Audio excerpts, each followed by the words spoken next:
આ ત્રીજું વર્ષ છે. આ ત્રીજું વર્ષ આના ખેતરમાં છે. ઓછામાં ઓછું 10 જેવું દેખાય. બરોબર. રાઉન્ડ ઠાવકો હા, ના એમાં પીસેટ કરવાની થાય. બધું વેલા ખતરુમાં આપણે યુઝ જેવું આવું.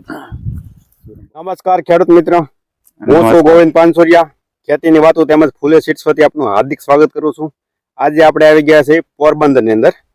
તો એક પ્રગતિશીલ ખેડૂતે આપણે જીરું વાવેતર કરેલું છે, તો આપણે એની પાસે અભિપ્રાય લેશું. સૌ પ્રથમ તમારું નામ આપજો. નોગણ કેશવ સુંડાવદરા. તો તમારું ગામ? ડેગામ. અને તાલુકો? પોરબંદર. જિલ્લો? પોરબંદર. બરોબર છે. તમે આ જીરું કયું વાવેલું છે? ફૂલે રેમઝેમ. ફૂલે રેમઝેમ. ફૂલે સીડ્સ નું ફૂલે રેમઝેમ. અને અત્યારે કેટલા દિવસનું થયું છે અંદાજિત? દિવસ 75 દિવસ જેવો 80 જેવું થઈ ગયું છે. 75-80 દિવસનું. બરોબર છે. અને 13 તારીખનો વાવેલો હતો. બરોબર છે. અને બીજું કે આમાં તમે આ વર્ષે પહેલી વખત જીરું વાવ્યું છે? આની પેલા વાવતા? આ જીરું બિયારણ પહેલી વાર જ વાવ્યું. આ બિયારણ પહેલી વખત. બરોબર. અને આની પેલા ગયા વર્ષે આમાં જીરું હતું? હા, જીરું 2 વર્ષ થયા. આ ત્રીજું વર્ષ છે. આ ત્રીજું વર્ષ આના ખેતરમાં છે. બરોબર છે. તો તમે ગયા વર્ષે આમાં તમારું ઉત્પાદન કેવું ગયું હતું? બહુ સારું. 13 ઉપર આવ્યું હતું.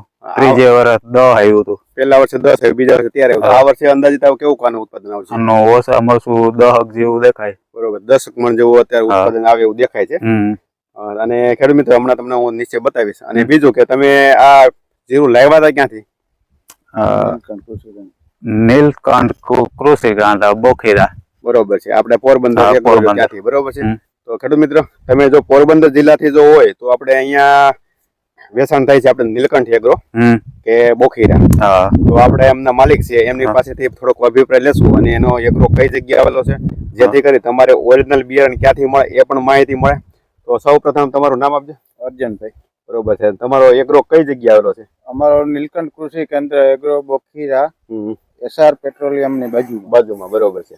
અને તો તમે તો માનો કે આ જીરું બધા ખેડૂતને વેચવું, કેવો રેસ્પોન્સ કેવા ખેડૂતના છે? ના, બહુ સારા છે. જર્મિનેશન, ઉગાવા, બધી રીતનું રોગ પ્રતિકારક શક્તિમાં અને ઉતારામાં બધી રીતનું. આમ હજી તો જો કે નીકળ્યું નથી, જીરું નીકળશે એટલે ઉતારામાં આમ જોઈએ તો દેખાય છે. ઉતારામાં બધા જીરા કરતા સારું. અને બીજું કે આ વિસ્તારમાં માનો તમે તો વેચવું એટલે તમારે બગાડ આવે કે આ અમારા જીરા કેવો થયો છે એમ? ના, આમાં રોગ પ્રતિકારક શક્તિ બધું છે ને બહુ બગાડ બહુ ઓછો છે. બીજા જીરા કરતા આમાં ઘણો ફરક છે. બરોબર છે. તો ખેડૂત મિત્રો ફાઇનલી આપણે આજે પોરબંદર વિસ્તારમાં આવ્યા હતા, કીધું આપણે આ વિસ્તારના પણ જીરા જોવી કે આપણે જો કે બે દિવસ પહેલા આપણે જસદણ વિસ્તારના મૂક્યા હતા, તો આજે આ વિસ્તારમાં આવ્યા હતા, કીધું આપણે આ વિસ્તારમાં જોઈ જોઈએ કે આમાં કેવો રિઝલ્ટ છે, અને જેથી કરીને આપણે એરિયા વાર ખ્યાલ આવે કે ભાઈ દરેક એરિયામાં રિઝલ્ટ આપ્યું છે કે અમુક એરિયામાં આપ્યું છે એ પણ ખ્યાલ આવે.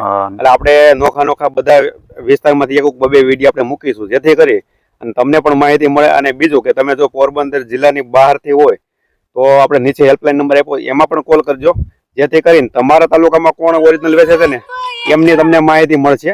અને કદાચ તમારા તાલુકામાં કોઈ નહીં વેચતું હોય ને તો જુનાગઢથી પણ તમને પાર્સલ કરી દેવામાં આવશે, જેથી કરીને તમે છેતરાવ ને અને ઓરિજિનલ ફૂલે સીડ્સનું તમને બિયારણ પણ મળી છે.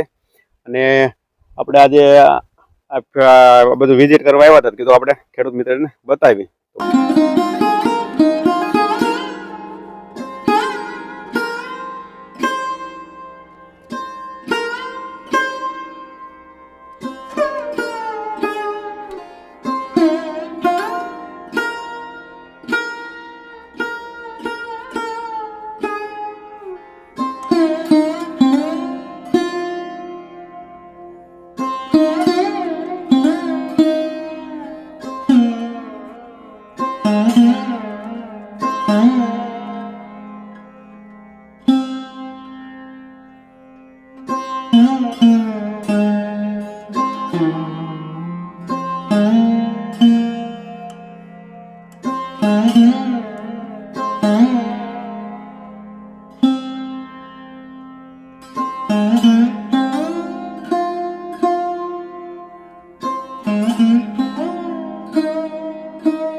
બસ આજે આટલું. નમસ્કાર.